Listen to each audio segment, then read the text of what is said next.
Magandang araw po sa inyo lahat. Welcome po sa panibagong video natin dito sa Makapili TV. Ngayon, ang pag-usapan po natin itong sinabi ni Banat Bay na yung mga kasamahan daw ni Excel, nagsalita na. Ngayon, sintong nagbanta na hindi babalik? So, medyo magandang anto. Pero, ito yung sinasabi namin ni Banat Bay eh. Kapag may naunang lumabas kaysa kay Excel, si Excel madidiin dito. Kaya nga 'di ba dapat mauna ka na i-excel na yung maging witness kaysa kung maging suspect. So ito yung ito yung mga pwede na mangyari. So panoorin po natin 'to. Aaron.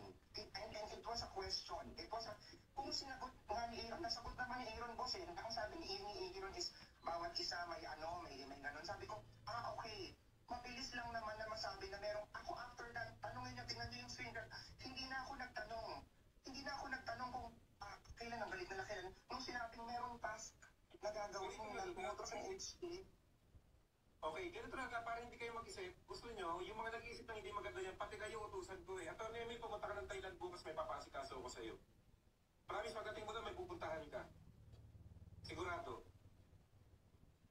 Tapos sasabihin ng iba, pati siya may tumakas na. Paltag ka? Siyempre hindi eh.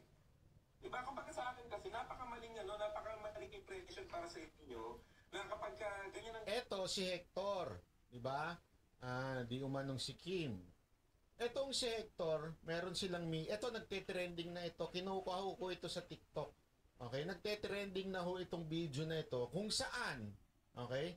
Kung saan etong mga kanyang mga leaders sa kanilang organisasyon ay nag-Zoom meeting. At etong Zoom meeting na ito ay may nag-video. Okay? At dito, tila pinapagalitan ni Hector yung mga tauhan niya na sinasabi niya bakit hindi nyo napigilan yung pagsisiwalat nitong itong mga kumaso sa kanila o yung nagsumbong sa rapid tulpo in action. Okay? So, mukhang may pinapagalitan niya ito at pinagsasabihan niya. Ito So, pakinggan pa natin. Ng tao. Parang pinagbawalan niyo yung tao na kayo pwede niyo gawin kung ano gusto niyo. Tapos yung tao na nasa ibabaw ninyo, hindi. Okay. Tony, hindi ako nakikipag-away. Okay na yun. At least na nandiyan ka na kayo mag-away. Alam ko kung gaano ka sumusuporta dito hanggang ngayon, na-appreciate ko yan. Ang sa akin lang, gusto kong putulin to, nagkasalita ako, hindi lang para sa'yo, hindi para sa lahat. Okay? Nagiging good example ka lang kasi gusto ko mag-name drop. Actually, even si Nina, bakit kailangan ko name drop dito? Para mapigilan niya yan. Dahil sa susunod yan, tuloy-tuloy na yan. Even ikaw, Mikey. Kausap niya si Mikey.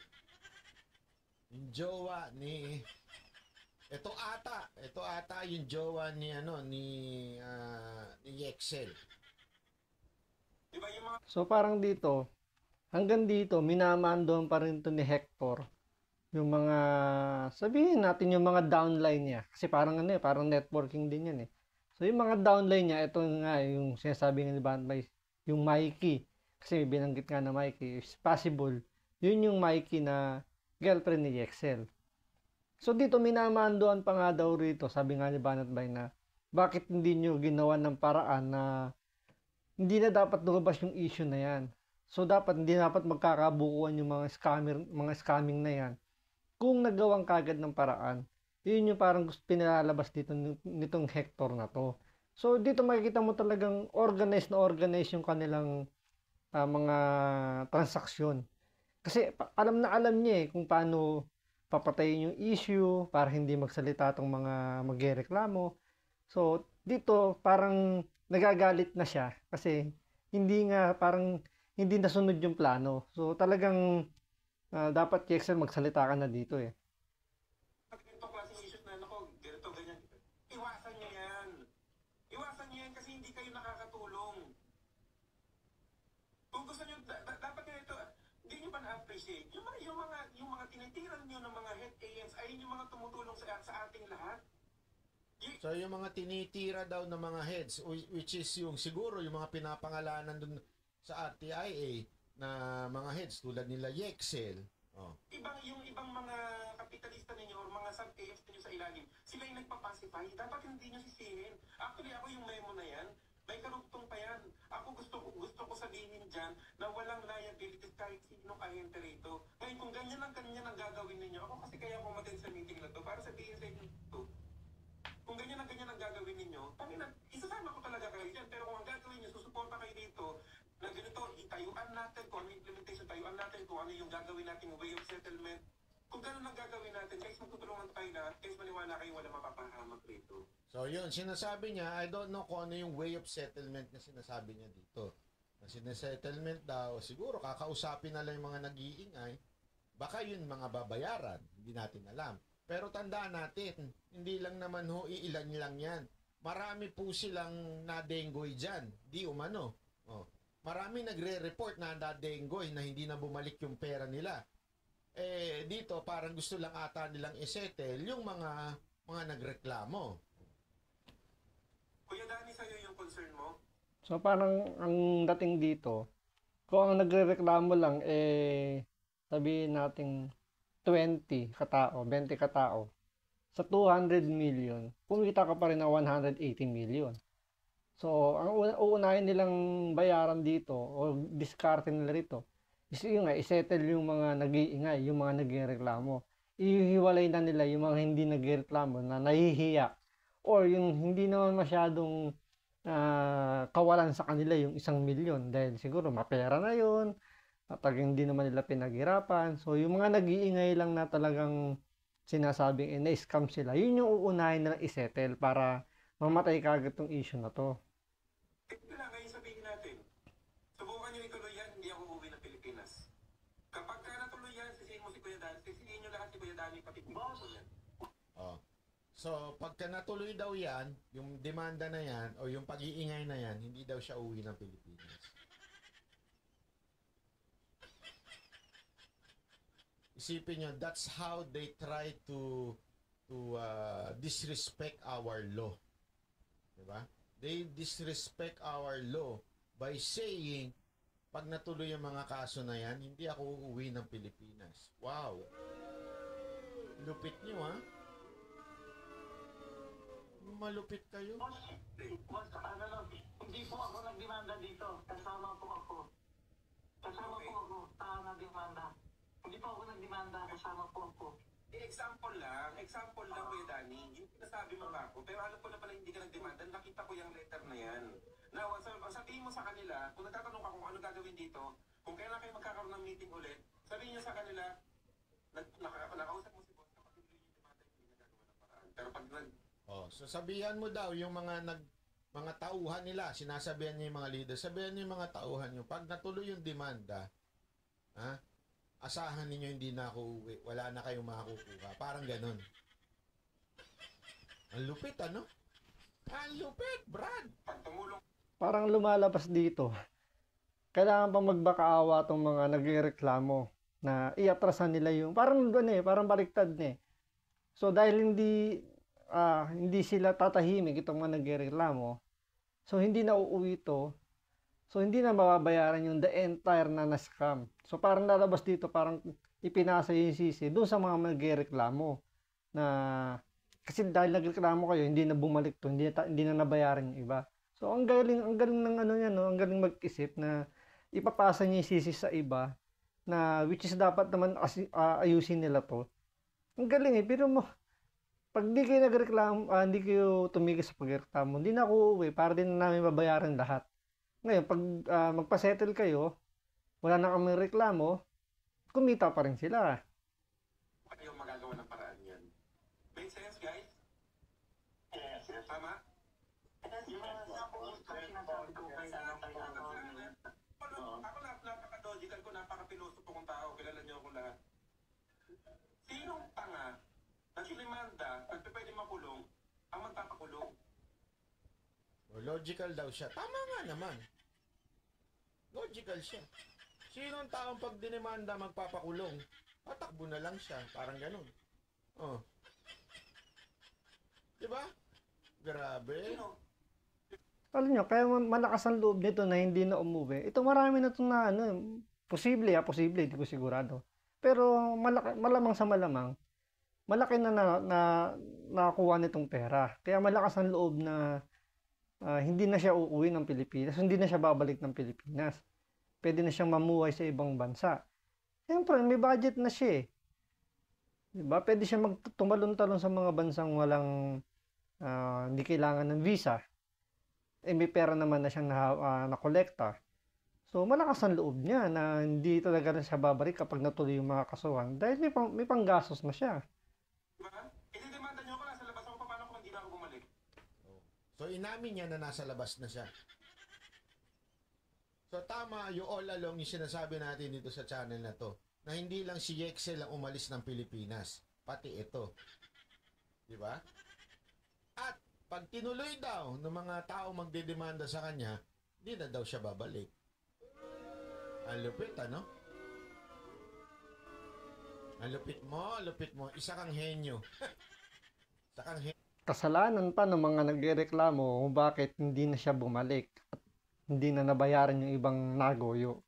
Ang galing mag-isip, ang galing taba ng utak. Henyong ano. Sino magbabayad?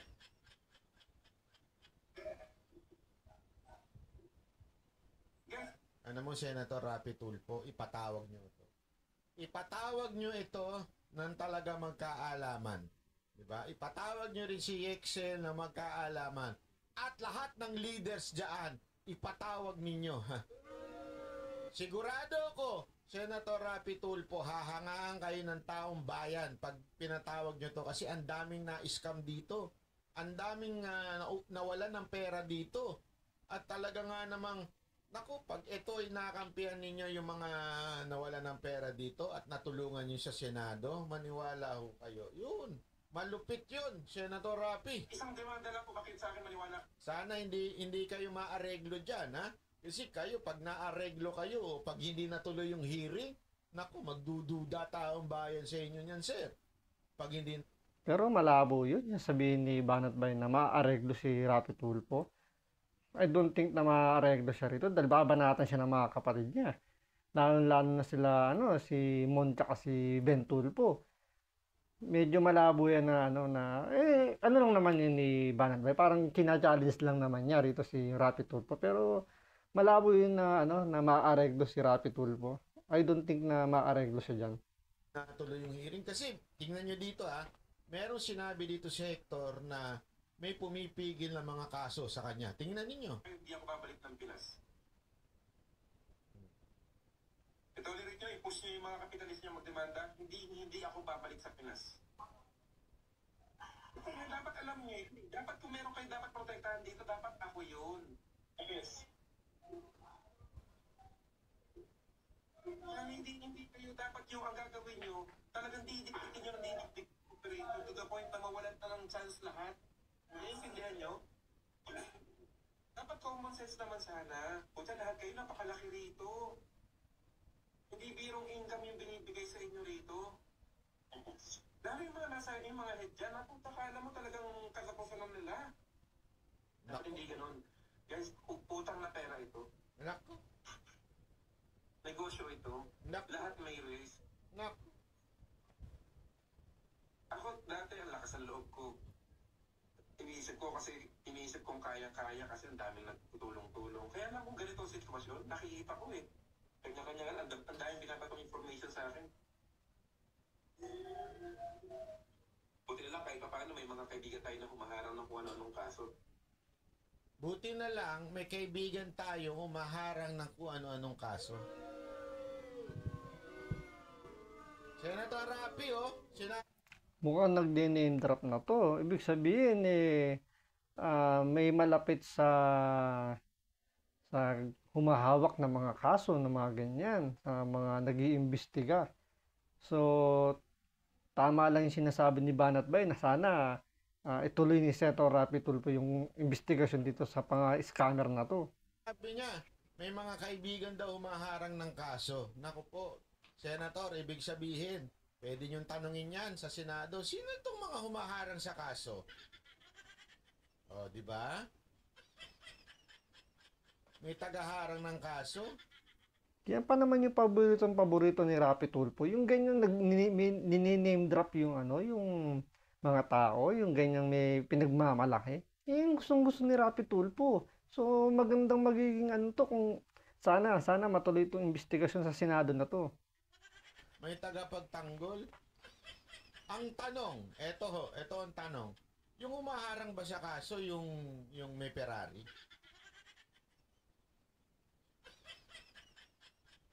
Malakas ba yung may Ferrari at talaga namang nahaharang niya yung kaso?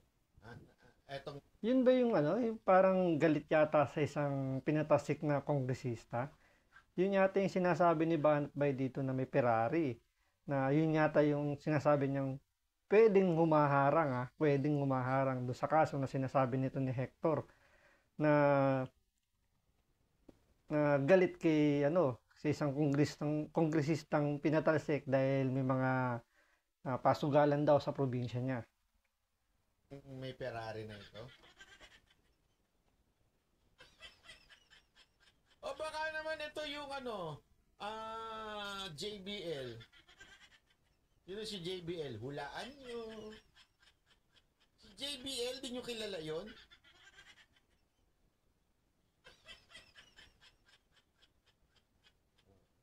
Kung hindi nyo kilala si JBL, yung kapatid niya. Sino? Ha? Si Boss.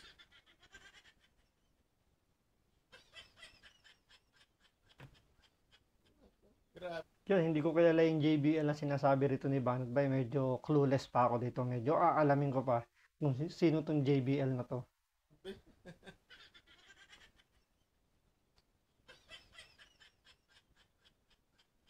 Grabe na yung mga hula, no? Ano dyan balos-los? Gambalos-los. Isang lang, isang warto. Ayan. So, yun ang sinabi niya. Actually, may mga bukas ipagpapatuloy pa natin kasi may mga revelasyon pa.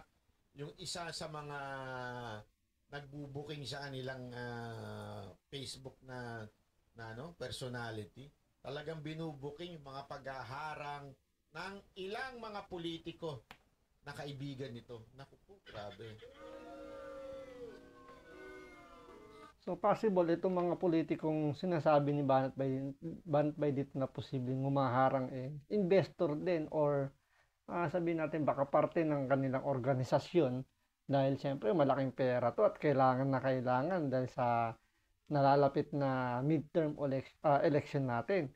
Kaya medyo kailangan nila yung tulong nitong ni Hector na to. Ay nako, kaya nga alam nyo, I really hope pagtuunan ng pansin ito kasi alam nyo malaking pera dito Malaking pera ho ito. At naniniwala ako na kung wala naman pong kasangkot ito na mga politiko, mahuhuli ito. O kaya masasampahan ng kaso. 'Di ba? At least masampahan ng kaso. 'Yun lang ang sa akin kasi sabi niya nga pag nasampahan daw siya ng kaso, di na daw siya babalik. Iiwan niya na yung mga business partner niya dito, 'di ba? Sa madaling salita, parang tinakot niya pa yung mga yung mga nagsumbong kay Rapi Tulfo. Tinakot niya pa. Sige. Subukan niyo ituloy yung kaso. Lalong hindi ako babalik diyan, lalong hindi kayo mababayaran.